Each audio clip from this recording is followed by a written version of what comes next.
안녕하세요. 심장수술 후 수면관리 및 발표를 맡게 된 김보성이라고 합니다. 우선 발표 본격적으로 시작하기에 앞서 목차 한번 설명드릴 건데요. 첫 번째로 수술 후 첫 24시간 동안의 병태 생리 및 관리, 그리고 수술 전후 심근경색증, 저심박출량 증후군, 마지막으로 순환관리, 이렇게 총 3가지로 발표를 시작해 보도록 하겠습니다. 우선 수술 후 첫 24시간 동안의 병태 생리에 대해서 말씀드릴 건데요. 저희 수술 끝나고 중환자실로 이송 왔을 때 수술방에서는 이제 흡입 마취 포함해서 여러 마취 진행하다가 저희 쪽으로는 정맥 마취로의 전환 발생합니다. 마취가 깊고 얕음에 따라서 고혈압 또는 저혈압이 발생 가능한데요. 그래서 저희 쪽으로 도착하고 나서 확인 사항이 몇 가지 있습니다. 이제 수술 방법 및 수술명에 대해서 알아야 되는데 이거는 마취과 선생님이 말씀을 해주시는 것 같고, 이제 수술 중 환자 상태는 특별한 이벤트 같은 게 있으면 말씀을 해주시더라고요. 뭐 APM 리듬이 너무 심해서 카디오 버전을 쳤다 뭐 이런 식으로 들었던 게 최근에 기억에 남는데, 그렇게 말씀을 해주시고 프리모비드 컨디션이라고 해서 이제 그 질병을 앓기 전에 환자분의 전반적인 컨디션에 대해서도 설명해 주시면 이제 파악을 해야 되는 부분이고, 중요한 약물이 뭐가 들어가는지, 그리고 좌심실 기능이 어떤지, 펜싱 와이어를 달고 있는지, 이거는 저희가 또 듣기도 듣는 거지만 어세스하면서 잘 확인해야 되는 부분이고, 그리고 셀세이버 달고 나왔는지, 그리고 조기 인공호흡기 이탈이 가능한지, 이런 것도 여부도 저희가 첫 어세스하면서 사정해야 하는 부분이긴 합니다. 이제 카디오플레지아 사용 후에 적절한 심박출을 유지하려면 6에서 8시간 정도 아이노트로픽 서포트가 필요해요. 이제 혈압이 잘 유지된다고 혈액학적 기능이 적절하다고 판단하면 안 됩니다. 저도 그냥 혈압이 잘 유지된다고 괜찮겠지 생각을 많이 했었는데, 유린 아웃풋이나 카디악 인덱스 같은 지표도 함께 고려해야 한다는 거 있고, 수술 후 세데이션 정도, 체온, 그리고 사용 약제에 따라서 환자의 혈압이 높더라도 실제 심박출량은 충분하지 않을 수 있습니다. 그래서 여러 가지 지표를 잘 고려해야 하고, 그리고 또 중요한 게 저체온 중재를 잘 해주셔야 됩니다. 저도 트레이닝 받을 때는 이제 어세스 끝나면 바로 체온 잘 측정해서 웜업이 잘 틀어놔라고 그렇게 배웠었는데, 사실 그 이유를 잘 모르니까 좀 놓치는 부분이 많더라고요. 그래서 그 이유는 이제 전신 마취에 의한 체온 조절 능력이 억제되고, 이로 인해 말초혈관 관리도 저하됩니다. 수술방 그 환경이 조금 춥게 조성돼 있잖아요. 수술관 열 소실 등의 이유로 34에서 35도 정도의 저체온으로 저희 중환자실에 보통 도착하게 됩니다. 그래서 저체온증이 빨리 교정해야 되는 이유가, 이러한 저체온증이 계속 지속되면 심근 상태가 불안정해서 이제 어리디미아가 더 잘 유발된다는 게 있고, 이제 체온이 떨어지니까 열을 더 보존하기 위해서 말초혈관이 수축하게 됩니다. 그렇게 되면 이제 고혈압이 유발되게 되는데, 이로 인해 종격동 출혈이 악화될 수 있고, 후부화 증가로 인해 심근 산소 소모량이 더 증가될 수 있습니다. 또한 시버링 발생해서 산소 소비 증가하고 CO2 리텐전 될 수도 있고, 또 시버링 발생하면 EKG도 잘 판독이 안 돼가지고 여러 가지 이유로 저체온증을 교정하는 게 좋습니다. 그래서 저희 중환자실 같은 경우에는 이제 웜어기 또는 담요 덮으면서 체온을 올리는 것 같고, 저혈량 상태에서 이제 체온을 올려가지고 말초 혈관이 확장되면 또 저혈량 상태가 악화될 수 있습니다. 그래서 적절한 볼륨을 주면서 이제 웜어기로 체온 올리면서 말초 혈관을 확장하는 게 중요합니다. 다음으로 이제 수술 진행하고 나서 종격동 출혈이 발생할 수 있는데, 혈소판 감소 및 기능장애, 응고인자 부족, 그리고 저체온, 수술 후 고혈압 등 여러 가지 이유로 종격동에서 출혈이 발생할 수 있습니다. 이렇게 발생한 출혈이 응고장애에 의한 출혈인지 아니면 수술적 원인에 따른 출혈인지 감별이 필요하고요. 통상 시간당 100cc 정도 계획된다고 이제 책에 그렇게 레퍼런스가 돼 있는데, 저는 이거 보기 전까지 그냥 시간당 40에서 50 정도만 계획돼도 위협가야 되는 거 아닌가 이렇게 막 걱정했었는데, 뭐 물론 여러 가지 지표도 함께 고려해야겠지만 통상 시간당 100cc 정도 계획된다고 합니다. 물론 100cc가 안 되더라도 배행량이 감소하지 않거나 응고 검사 시 정상에도 출혈이 지속될 경우에는 수술적 치료를 이제 권장하곤 합니다. 그리고 배액이 원활하게 될 수 있도록 배액관은 주기적으로 짜주는 등 관리가 필요한데요.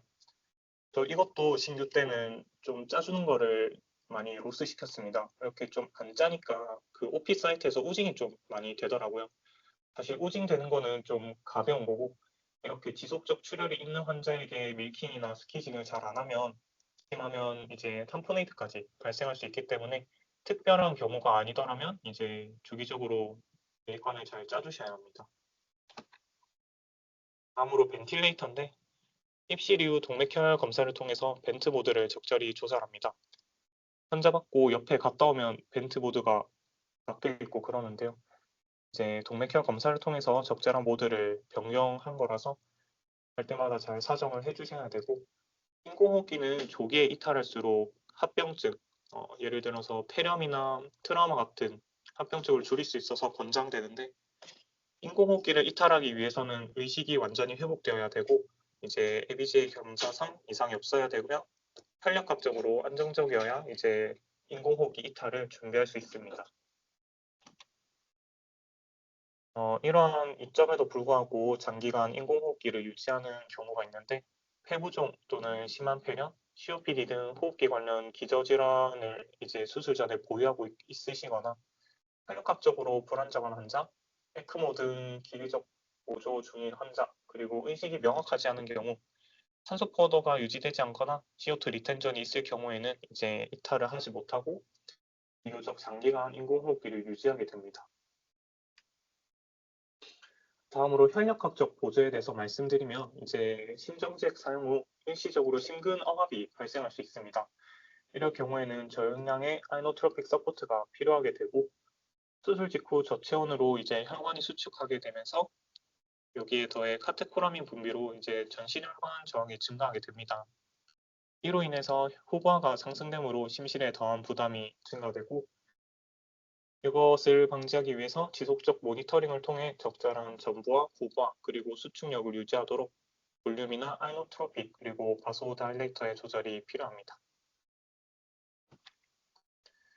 그래서 혈력학적 지표로는 먼저 카디악 인덱스, 책에서는 2.2m 이상 보는 게 좋다고 되어 있고 SBP 100에서 130 이상 보고 100에서 130 사이로 보고 민BP는 70에서 80 정도, SVO2는 60에서 80% 정도가 적절한 지표라고 하고 락테이트나 SVO2 같은 이제 전신 관류 지표를 잘 보면서 전신 관류가 잘 이루어지는지 확인해야 합니다. 적절한 심박동수를 유지하지 못하면 이제 도부타민이나 TPN 같은 것을 삽입하는 거 고려할 수 있습니다. 다음으로 이제 수액을 조절을 잘 해야 되는데 인공심폐기 사용 후에는 점신의 염증 반응으로 모세혈관 누출이 발생하게 됩니다. 이렇게 모세혈관 누출이 발생하면 볼륨을 아무리 많이 줘도 실제 혈관 내에 돌아다니는 혈관 내 용적은 감소하게 돼서 저혈량 상태가 될 수 있습니다.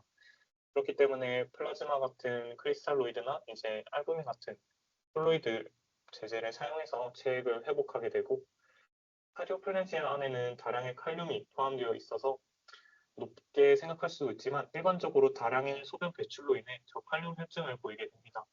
이렇게 발생한 저칼륨 혈증은 부정맥을 유발할 수 있어서 4.0 정도로 유지하는 게 좋고 수술 직후의 고혈당은 이제 환자의 예후를 안 좋게 만드는 요인이기 때문에 180mg 데시리터 정도로 이하로 유지하는 게 좋습니다.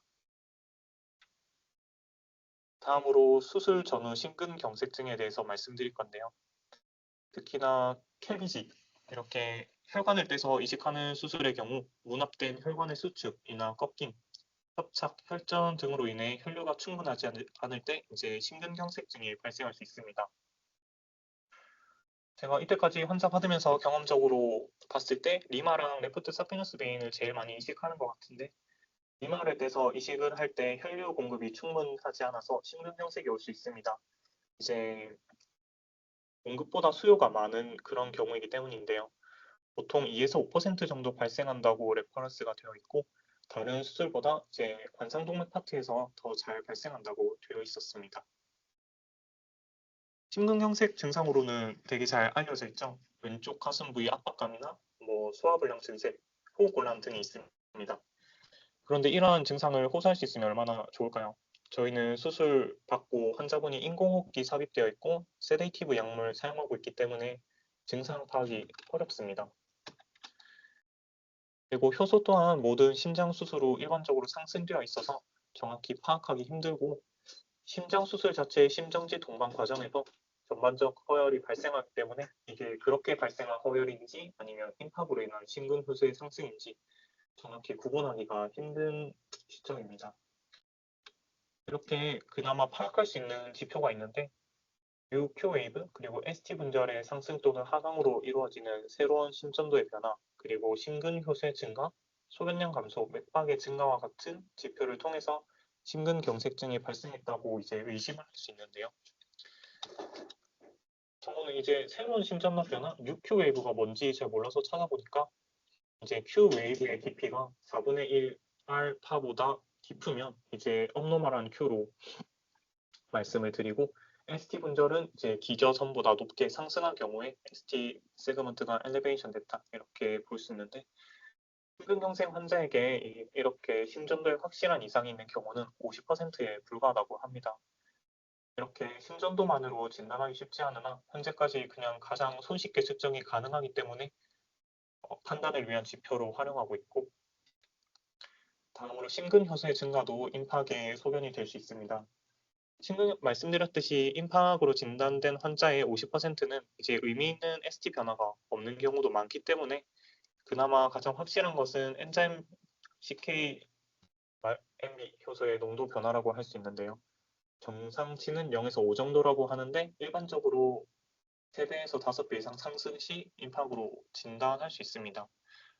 대세동 또는 그 수술 과정에서 대세동이나 스텐트 삽입 중에서도 상승할 수 있기 때문에 이러한 점은 충분히 고려하면서 보셔야 되고 다음으로 관상동맥 연축이 발생할 수 있는데 심한 연축은 수술 후에 갑자기 발생할 수 있으며 한번 발생하면 이제 심한 경우에 사망에까지 이룰 수 있어서 주의를 요하셔야 되고 말씀드렸듯이 ST 분절이 상승할 수 있으며 이제 심실빈맥, AFib 그리고 방실 차단이 먼저 선행할 수 있습니다.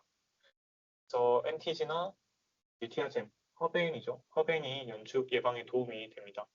그래서 저도 코로나리 파트 물론 다른 수술 환자도 주의가 필요하겠지만 특히나 코로나리 파트면 이제 양라인 깨져서 안 들어가고 있지 않는지 새고 있지 않는지 들어갈 때마다 확인하곤 하는데 이제 그만큼 약물이 잘 들어가는지 중요하게 봐주셔야 되고 흉기능 약화로 인해 충분한 혈액량이 박출되지 못할 때를 의미하는 이제 저심박출량 증후군에 대해서 말씀드리겠습니다.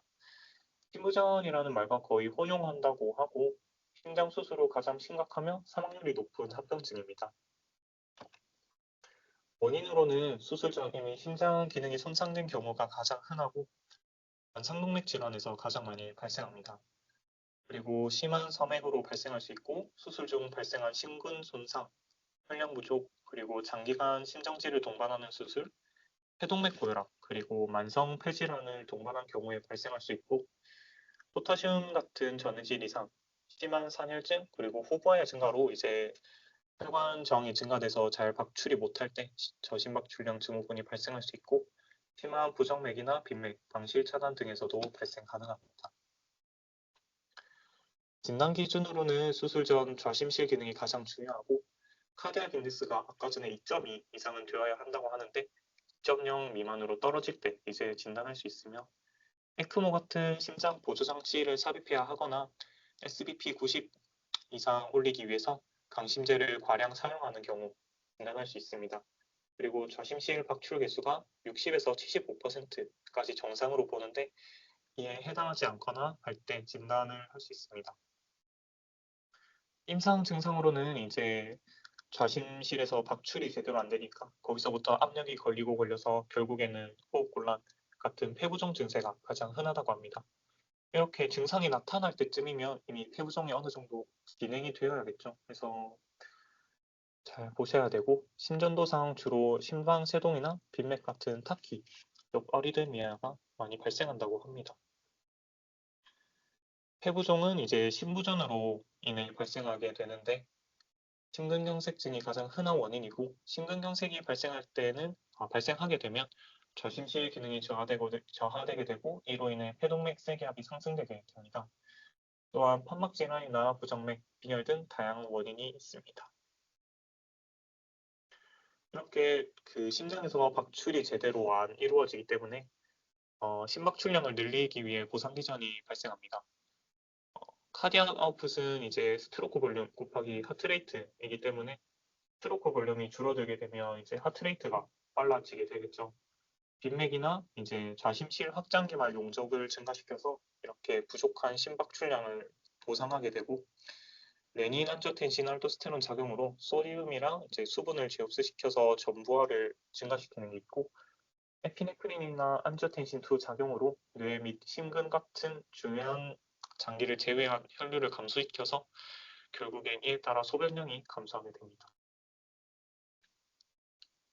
그래서 보상 기전에 대해서 간략하게 정리해봤는데 자율신경계의 경우에는 빈맥이나 심근수축력을 증가시키는 보상 기전이 발생하고 신장의 경우에는 이제 수분 재흡수를 해서 전부화를 증가시키게 되고 이렇게 증가된 전부화를 통해 이제 프랑크 스탠링의 법칙에 따라서 심장의 한계까지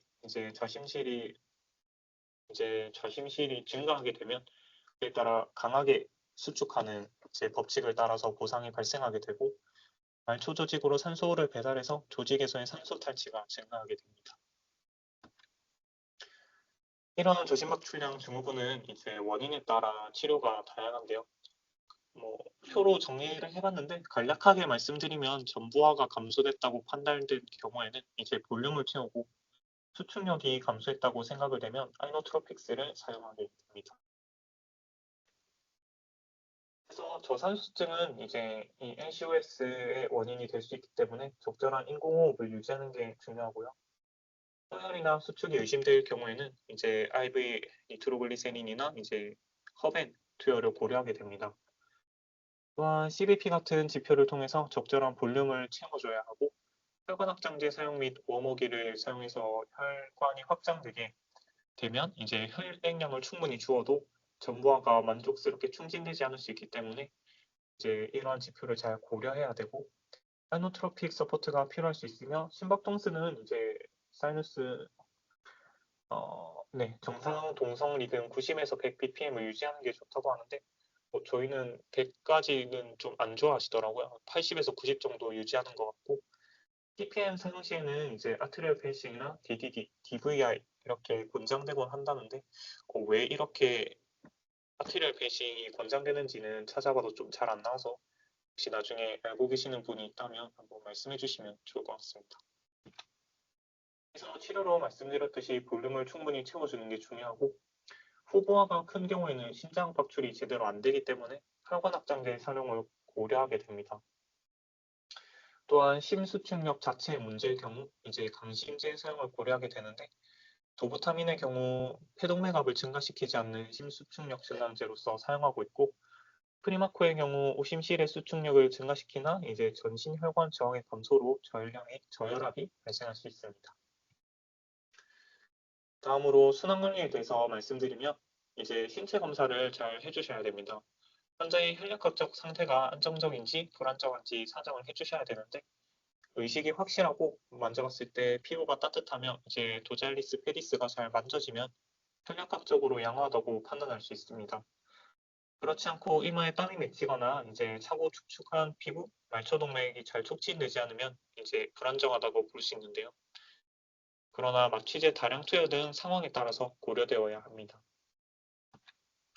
시간당 소변량은 이제 1cc/kg 이상이 정상이라고 하고 그 절반의 경우에는 어떤 원인이 있는지 찾아서 치료를 해야 합니다. 혈액학적 상태가 좋지 않아도 스스로 4시간에서 5시간은 이뇨 효과가 정상처럼 나타나기 때문에 주의가 필요하고요.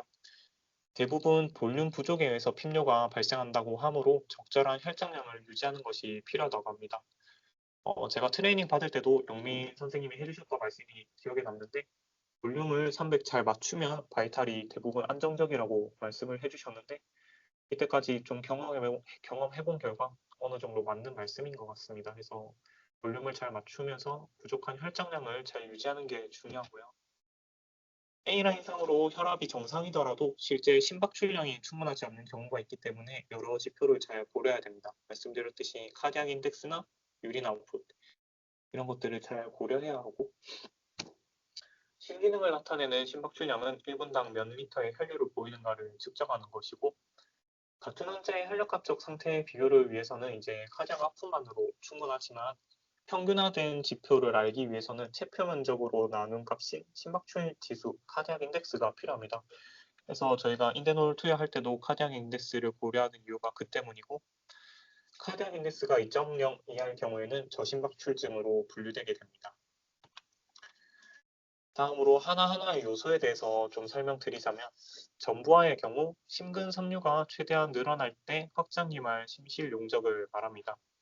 그래서 심장의 혈액량 볼륨과 좀 관련된 지표고 혈액량이 많을수록 이제 심장의 한계까지는 카디악 아웃풋이 증가되게 됩니다. 그래서 심장의 혈액이 충분해야 심박 출량이 유지될 수 있고 다음으로는 중심정맥압 이제 CBP 말씀드릴 건데 정상치는 5에서 10mm/Hg 정도이나 죄송해요. mmHg 정도이나 상황에 따라 다르게 보기도 합니다. 비정상적으로 증가 시 탐포네이드나 혈장 증량제의 과다 투여, 그리고 심근 부전, 호흡기의 PB 높은 경우 또는 벤튼 파이팅이 생길 때 일시적으로 증가할 수 있습니다. 토탈 블러드 볼륨이나 카디악 리듬, 정션어란지, APIP 이렇게 부정맥 발생했을 때 영향을 받을 수도 있는 지표이고 다음으로 심박출에서 가장 중요하다고 볼 수 있는 수축력에 대해서 말씀드리면 이제 저심박출량 증후군이 있으면서 BP가 유지되지 않을 경우 전부하 또는 후보의 문제가 아니라고 판단될 경우에는 이제 수축력에 의심이 있다, 정화가 있다고 생각을 해야 되는데요. 이럴 경우에는 강심제를 사용하게 됩니다. 첫 번째로 책에서 소개하는 강심제는 디기탈리스 제제인데 저희 쪽에서 수축력이 문제돼서 디기탈리스를 사용하는 거는 제가 잘 못 본 것 같고 거의 AP 리듬 이렇게 컨버전 됐을 때 디옥신을 사용하기는 하는데 책에서는 이제 강심제로서 사용을 한다고 합니다. 작용 시간이 길고 한 번 투여 시 반감기도 길어서 흔하게 사용하지는 않는다고 하고 다음으로 사용하는 거는 이제 카테콜라민 제제, 에피나 레보, 도부타 이런 약물들을 의미하는데 작용 시간이 짧기 때문에 아이바학 통해서 항상 일정량이 주입되어야 되고 세 번째로 이제 밀리논, 프리마코를 말씀드리는 건데 강심 효과뿐 아니라 후보화 감소 효과도 있어서 최근 많이 사용하는 추세라고 합니다. 저희도 프리마코는 많이 사용하고 있고 마지막으로 후보화에 대해서 말씀드릴 텐데 심장이 수축할 때 느끼는 이제 저항입니다. 너무 낮을 경우에는 혈류가 오히려 중요 장기로 고르게 분포되지 못하고 너무 높을 경우에는 심실 부담이 증가해서 장기에 혈류가 도달하지 못하는 문제가 있습니다. 혈압은 혈관 저항kop의 혈류이기 때문인데요. 혈압이 정상이더라도 이제 혈관 저항이 크면은 조직으로의 산소 공급이 부족할 수 있습니다. 저체온에서 장기간 수술 후에 혈관이 수축해서 후부하가 크게 상승하는 경우가 대부분이고 수술 후 6에서 8시간 지나면 이제 전신 혈관 저항이 낮아지며 이때 혈압 변동이 발생할 수 있습니다. 혈관 저항이 낮아지면서 혈압이 떨어질 수도 있는데 중요한 것은 혈압이 아니라 말초 장기로의 혈류라는 것을 분명히 이해해야 합니다. 저도 그냥 모니터상으로 BP가 잘 유지되면 괜찮겠지 이런 생각을 많이 했었었는데 이제 사지를 잘 보면서 말초 장기로 혈류가 잘 흐르는지 확인해야 되고 후부하가 증가됐을 때는 이제 손발이 차고 핍류 또는 빈맥, 청색증 같은 이제 사인을 보일 수 있으니 잘 사정해야 할 것 같습니다. 반대로 저혈압에 이제 사지가 따뜻하게 느껴지는 경우에는 체온 상승으로 말초 혈관이 확장되고 이때 심박 출량의 변화 없이 혈압이 하강할 수 있습니다.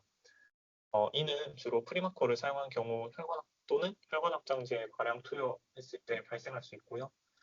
이럴 때는 혈관 확장제 용량을 감량하거나 내부의 사용을 고려해야 합니다.